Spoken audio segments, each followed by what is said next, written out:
lo que más influye en el desarrollo de tu personalidad. ¿Será tu familia? ¿Serán tus amigos? ¿Será tu pareja? ¿Serán tus estudios o tu trabajo? ¿Tal vez aquel accidente que tuviste hace años y que te cambió la percepción sobre la vida y la muerte? ¿O vivir en un barrio pobre lleno de delincuencia? La respuesta es todos. Aunque tu familia o aquel accidente hayan marcado tu vida, estás expuesto a infinidad de eventos, de situaciones, de estímulos cada día. Y ellos están condicionando la visión que tienes del mundo. Mi pareja está allí, pero la oportunidad laboral de mi vida está aquí. ¿Qué elijo? ¿Esa decisión que puede cambiar mi vida para siempre va a cambiar mi personalidad? ¿O va a reforzar la que ya tenía? Para saberlo hay que tener en cuenta muchas cosas. Hoy aprenderemos los frentes por los que se moldea la personalidad a lo largo de nuestra vida. Bienvenidos a Psicodab.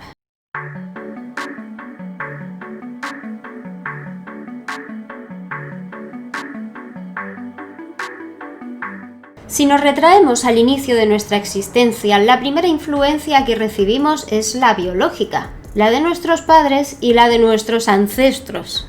Una persona que nazca con determinada combinación genética es más propensa que otra que no tenga esa combinación a desarrollar cierto tipo de trastorno, de condición, de enfermedad, etc. Por ejemplo, las personas que tienen abuelos con diabetes son más propensos a sufrir diabetes o a desarrollarla a lo largo de su vida que las personas que no tienen abuelos que hayan padecido diabetes. Y por la parte de nuestros ancestros también heredamos cosas que moldean nuestra personalidad. Por ejemplo, el miedo a la oscuridad o la tendencia a gritar cuando estamos enfadados. Esto proviene de la defensa que elaborábamos cuando nos sentíamos amenazados por un depredador.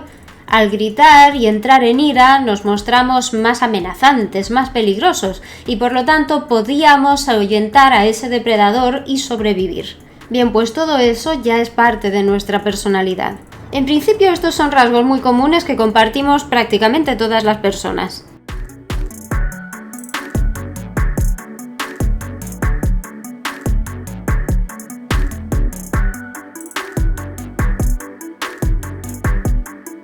¿Y qué pasa cuando nacemos?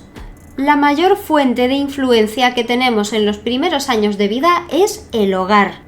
Con la familia hay un aspecto determinante, que es el afecto. Alguien carente de afecto puede desarrollar falta de empatía en la adultez, puede desarrollar baja tolerancia a la frustración y conflictos con las emociones. También puede tener problemas de comunicación. Mientras que alguien que reciba mucho afecto y que esté en un entorno seguro, puede crecer más seguro de sí mismo y tener más habilidad para comunicarse con los demás. Y entendamos cuando hablamos de afecto todo lo que ello conlleva alrededor, la comunicación con los progenitores, la confianza en ellos, el sentirse seguros, el tipo de apego, etc.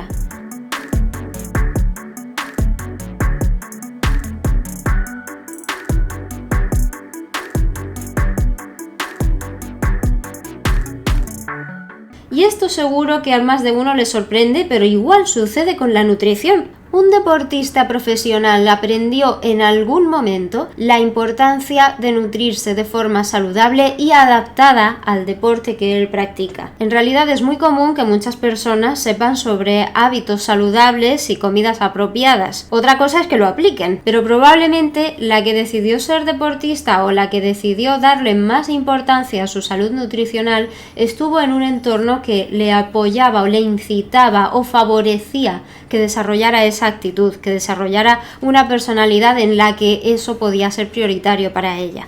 Puede ser un entorno dentro de su casa, puede ser dentro del colegio, o puede ser en una actividad extraescolar en la que hiciera deporte, puede ser a través de los amigos, puede ser a través de una serie de televisión que vio de pequeño o de adolescente. Puede ser por pasar junto a un polideportivo y ver a gente haciendo una actividad y que haya dicho yo también quiero. En cambio, si una persona no es educada ni tiene acceso a ese tipo de estímulos o de relaciones o de entornos donde pueda desarrollar ese interés en ser saludable o en comer bien, es muy probable que desarrolle problemas con la alimentación que se mantengan a lo largo de toda la vida. Problemas que pueden llevar incluso al desarrollo de trastornos de la conducta alimentaria.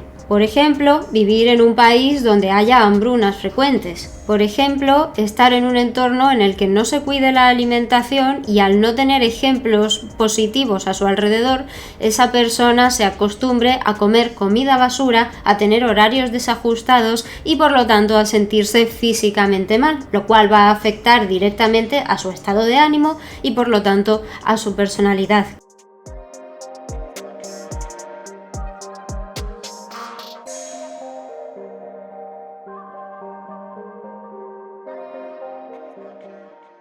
Y muy relacionado con esto está, por supuesto, la salud física. Pero ya no nos limitemos solo a hablar de deporte o de cuidarse, vamos a hablar de la salud en general. No se va a desarrollar igual una persona que va todas las semanas a jugar al parque que una persona que durante el año está estudiando y en verano va a clases de natación, que una persona que juega a fútbol a lo largo de todo el curso escolar y también al final sale a jugar con sus amigos en vacaciones. Nada que ver con la persona que solo se mueve para ir del colegio a casa y de casa al colegio. Con las enfermedades sucede lo mismo. Quien sufra cierto tipo de enfermedad no va a afrontarla de la misma forma que otra persona que también la desarrolle o que quien no la desarrolle. Y la forma de afrontarla junto a las características de esa enfermedad también van a influir en cómo se recupera esa persona.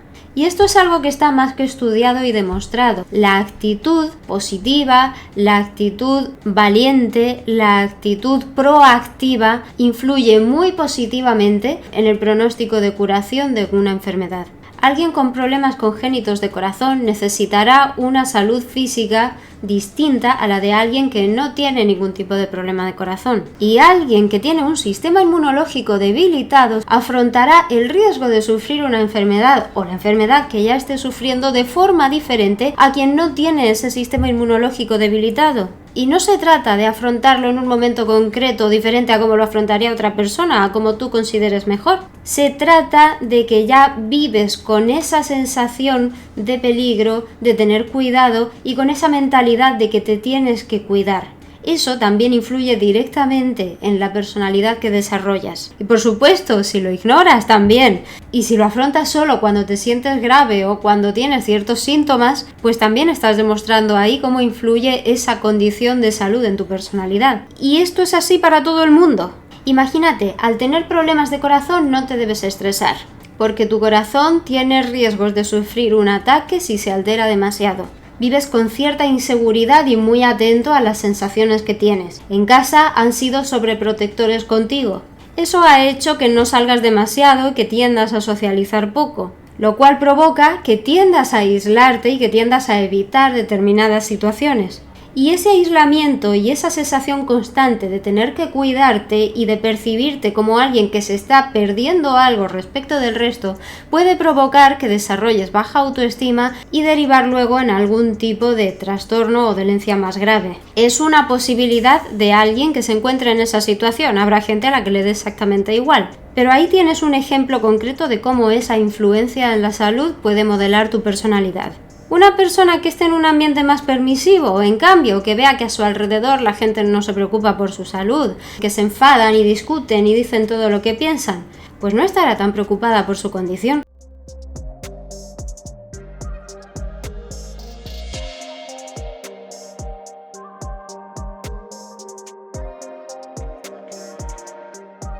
Y si hablamos de la gente que hay alrededor y de cómo influyen en nosotros, ya estamos hablando también del ambiente. El desarrollo lo realizamos en un ambiente muy concreto. Comienza siendo el hogar, luego pasa a ser el barrio, la escuela, y llega un momento que es pues la ciudad o el mundo en el que vivimos, el que hay más próximo a nosotros. Las amistades, los profesores, los jefes, las personas que conocemos en un viaje. Al final todos forman parte de nuestro ambiente, de nuestros círculos.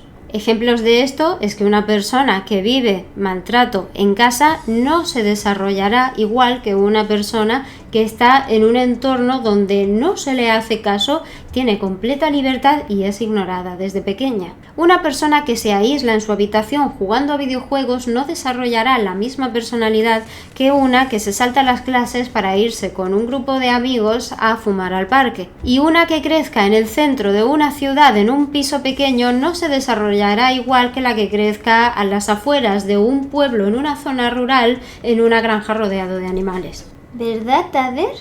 ¡Uy, qué bonito! ¿No lo veis? ¡Hola, Tader! Madre mía, qué perro más guapo. ¿Y contigo quién se va a criar? Así.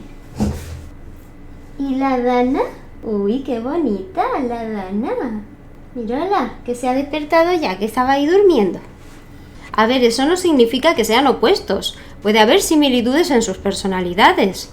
Alguien que se enfade con facilidad, alguien que tenga lo que en psicología conocemos como baja tolerancia a la frustración, tenderá a saltar, a ponerse violento, a enfadarse, a criticar, a insultar con facilidad, independientemente de si es alguien que juega a videojuegos y está en su habitación aislado o si es alguien que sale a la calle todos los días y que practica un montón de actividades. O de si está en el campo o de si se va los fines de semana a meterse en una raya. De hecho, eso es importante porque aunque todos estos factores estén modelando nuestra personalidad, también hay patrones, cosas que se repiten, comportamientos, actitudes entre todas las personas. Y gracias a eso podemos comprendernos las unas a las otras, gracias a eso podemos empatizar y aprender de las demás y comunicarnos.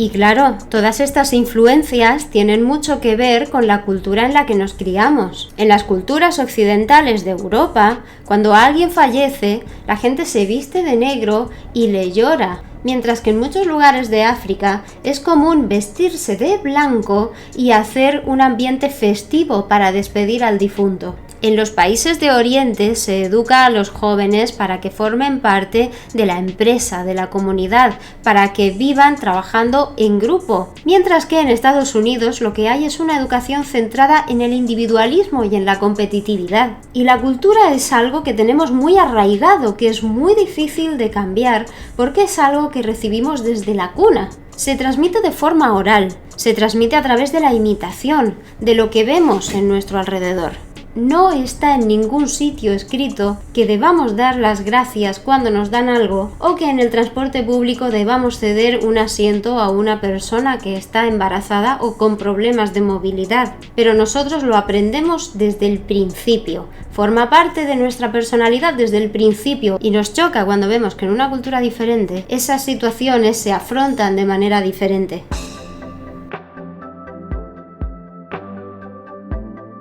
La cultura nos hace sentirnos parte de un grupo, nos hace sentir que tenemos parte de nuestra personalidad muy similar al resto, que nos parecemos, y lo conocido, lo que nos resulta familiar, nos hace sentirnos seguros. Son valores, son costumbres y muchas veces están influidos por cuestiones religiosas. Y el hecho incluso de percibirnos de otra religión o de una cultura donde se profesa otra religión, aunque nosotros no seamos creyentes, también hace que nos percibamos diferentes a ellos y que no nos demos cuenta de algo muy importante, y es que esencialmente todos somos humanos y que tenemos muchas más similitudes de las que creemos.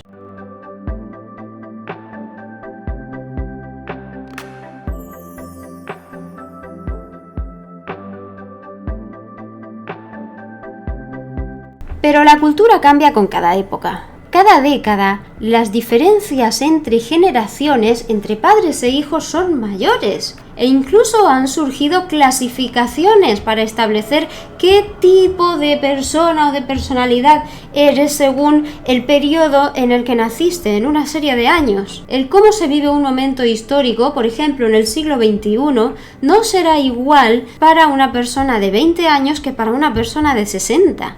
Pero es que para esa persona de 60, cuando esa persona de 60 tenía 20, es decir, en 1964, tampoco estaba viviendo su momento histórico de la misma forma que lo estaba viviendo quien por aquel entonces tuviera 60 años. Por eso, para establecer la influencia que el momento histórico tiene de forma común en todas las personas que han vivido ese momento, se establecen cohortes, que son agrupaciones de personas que viven todas en un mismo periodo histórico, que tienen ese rasgo en común y que por lo tanto todas han sido influidas por él. Pero por supuesto, como cada uno tenemos una personalidad, a cada uno le habrá influido de una forma diferente. A alguien que vivió la Segunda Guerra Mundial con 14 años en Francia, no habrá sido igual para él que para alguien que tuvo 30 años y estaba en Polonia. Y este concepto de la cohorte lo que hace es establecer las similitudes en su personalidad que ambos tendrán por el hecho de haber vivido ese evento.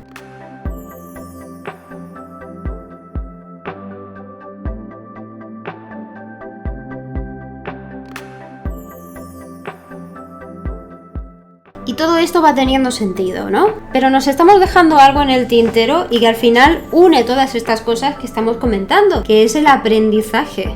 Nuestro cerebro, que está funcionando incluso desde antes que nazcamos, recoge información de todo lo que vivimos y lo hace para transformarlo en información útil y que esa información nosotros la convirtamos en conocimiento. De una ruptura amorosa aprendemos sobre la ilusión y sobre la desilusión. De un nacimiento aprendemos sobre el cuidados y sobre la fragilidad de la vida. De un trabajo aprendemos sobre habilidades, pero esas cosas de por sí no son más que datos sueltos. Fuera de ese trabajo, ¿para qué quiero yo la habilidad? Si yo ya he roto con esa persona y me han roto el corazón, ¿para qué quiero yo estar pensando en ilusiones? Si ya se ha acabado, ya salió esa ilusión, se murió.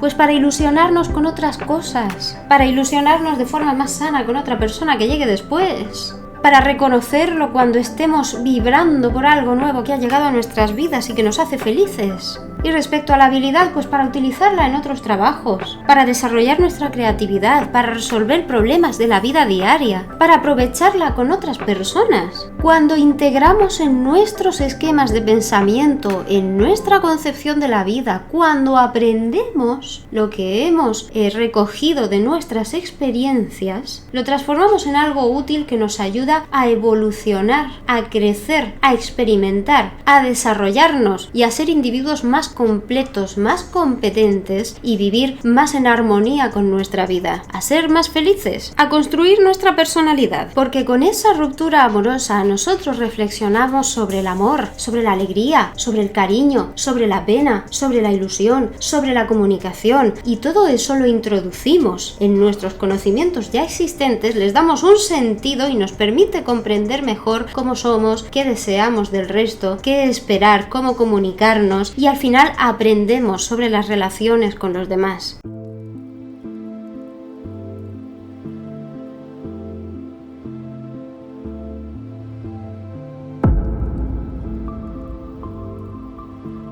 Aunque también podemos cerrarnos en banda y decir yo no quiero saber nada, que le den por culo. Vamos a incluir todo esto en un ejemplo. Una personalidad que se moldea desde que nace y que llega un momento en que va a tener un tipo de vida u otro totalmente distinto gracias a todas las influencias que ha tenido desde que llegó a este mundo. Un niño que nace a las afueras de la ciudad en un barrio, ahora en el siglo XXI, en un barrio de bajos recursos. Tiene una madre que trabaja en hostelería y pasa pues poco tiempo en casa porque al final son muchas horas la que tiene que estar fuera y muchos días le toca hacer el cierre. Tiene un padre que trabaja en la construcción pero va por temporadas. Ambos pasan mucho tiempo fuera de casa y ambos tienen muy pocos recursos económicamente hablando y el niño pues ahí está, ¿no? Vive más o menos desatendido. El padre muchos días al terminar de trabajar se va con los amigos al bar y con algunos compañeros de trabajo y a veces cuando vuelve no tiene la cena hecha. Y un día vuelve de especialmente mal humor y efectivamente ese día coincide en que la cena no está hecha. ¿Por qué no está hecha? Porque de eso se encarga su mujer, que precisamente ese día ha tenido que quedarse echando horas extras en el trabajo. Y por lo tanto cuando llega a casa de muy mal humor y ve que la mujer no tiene hecha la cena y que para colmo ya ha pasado unas cuantas veces, discuten. En el momento en el que ella llega a casa, le grita, ella se revela, le contesta y él le da un guantazo. Y todo esto el niño lo ve. Y el niño se da cuenta de que su padre, al estar bebido y al estar enfadado y al venir tarde y al pasar tiempo fuera de casa, no es alguien en quien se pueda apoyar. Así que crece teniéndole mucho rechazo a su padre.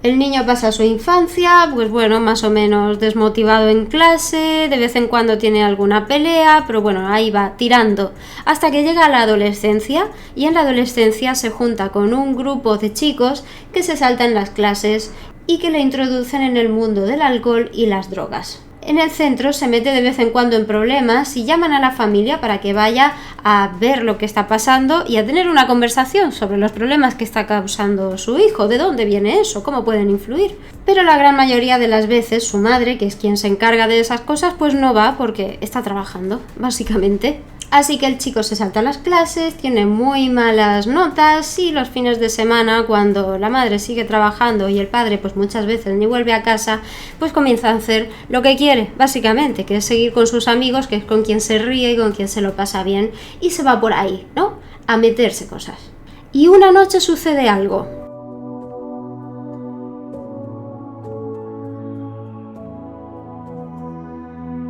Opción A.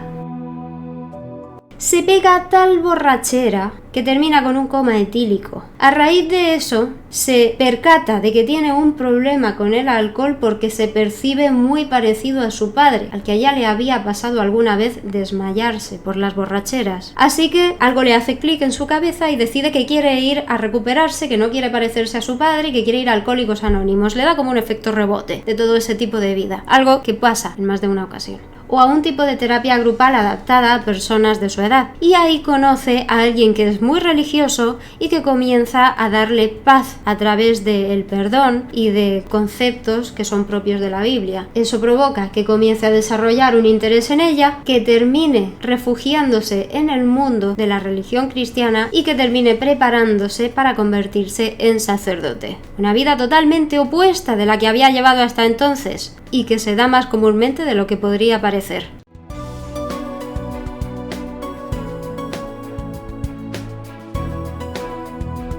Opción B. Una noche ha ido a ver a un concierto donde hay gente pues relativamente popular, conocida, y en ese sitio también ha ido un cazatalentos, de los que van buscando nuevas estrellas potenciales. Y ve al chico, ve su carisma, ve cómo habla con los amigos, ve su corte de pelo, ve la sonrisa que tiene y decide que le interesa hacer unas pruebas con él. Así que lo cita para que un par de días después aparezca en una agencia, le realiza unas fotos y le ofrecen un pequeño trabajo como modelo. Un tiempo después lo vemos en paradas de autobús, lo vemos en algunas revistas y lo vemos en anuncios. Son dos vidas muy distintas que yo os pregunto, y tenéis medio segundo para responder. ¿Podíamos haber previsto que iba a ocurrir alguna de las dos? Respuesta: no. Pero en su lugar sí podemos aprender sobre algo, y es que un evento aparentemente aleatorio, aparentemente nada relacionado con nuestro presente, con nuestra actualidad, con algo que nos sucede que es importante para nosotros, puede ser lo que lo provoque desde el pasado. Dicho de otra manera, si su padre no hubiera pegado a su madre aquel primer día en el que él comenzó a generar rechazo hacia su padre, no habría llegado, al menos por estos caminos, ni a sacerdote ni a modelo. Esto se llama el efecto mariposa, cuando dos eventos que no tienen nada que ver entre ellos están conectados a través de una cadena de sucesos en el que uno termina siendo el origen del otro.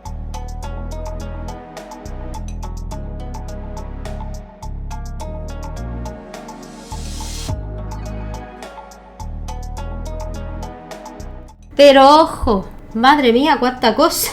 Existen situaciones que provocan cambios de forma evidente. Una persona que ha vivido una inundación o que ha estado en una situación de guerra en un país, que ha estado como refugiado, por ejemplo, o como soldado.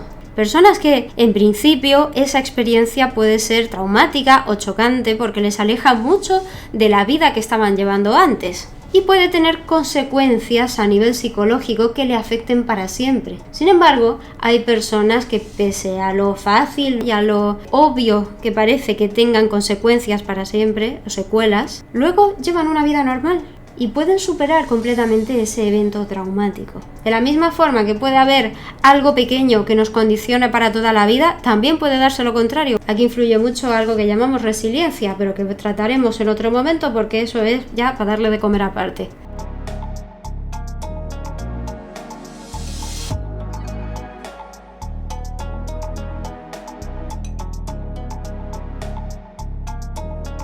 Y la última influencia, que ya está bien, es el dinamismo humano. Es la más evidente, pero también a la que menos atención le prestamos, porque es obvia. El ser humano cambia, el ser humano es dinámico, el ser humano vive, experimenta, busca, piensa, reacciona, está todo el tiempo en un proceso de no parar, y todo lo que está haciendo, viviendo, pensando, experimentando, está influyendo de alguna manera en sus próximas experiencias. Hay personas que cambian cuando les suceden cosas, y siempre están cambiando, porque siempre están viviendo cosas y están recogiendo información de ellas. Y hay personas con una vida en la que no paran de suceder cosas, y sin embargo esas personas parece que no cambian nunca, que se mantienen con una personalidad, unas ideas fijas, una forma de actuar completamente estables, constantes. Una persona puede ver un vídeo que le haga recapacitar y replantearse su vida, aquí, en YouTube, y otra persona puede pasarse el día entero viendo vídeos y no sentir absolutamente nada. Incluso el mismo vídeo que vio la anterior. Una persona puede tener un día, una experiencia que le haga clic y todo cambie para ella, como en el ejemplo del chico que tenía el coma etílico, o como en el accidente que comentábamos al principio. Y esto, amigos, nos hace básicamente imprevisibles.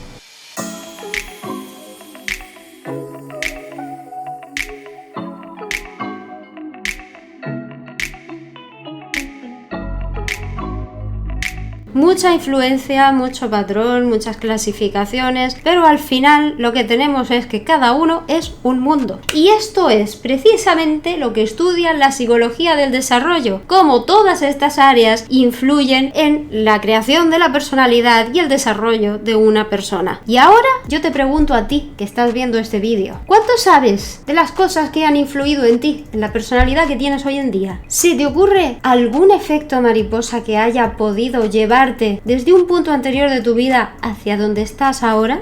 Si algo podemos aprender hoy es que todos tenemos una historia detrás y ni siquiera nosotros la conocemos entera. Esa historia se está escribiendo, de esa historia ya hemos escrito mucho y aún más nos hemos dejado sin escribir.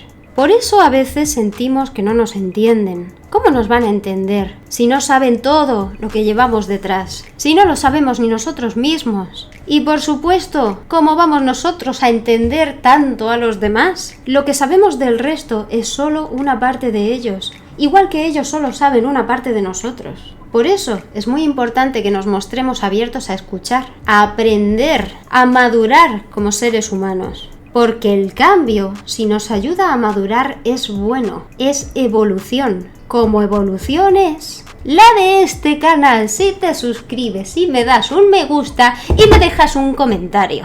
Yo me quedo aquí leyéndolos todos y esperando que hayas reflexionado un poquito y que te haya gustado el vídeo de hoy. Así que ya sabes, no te vayas muy lejos porque nos vemos muy pronto en un próximo vídeo de Psicodaf.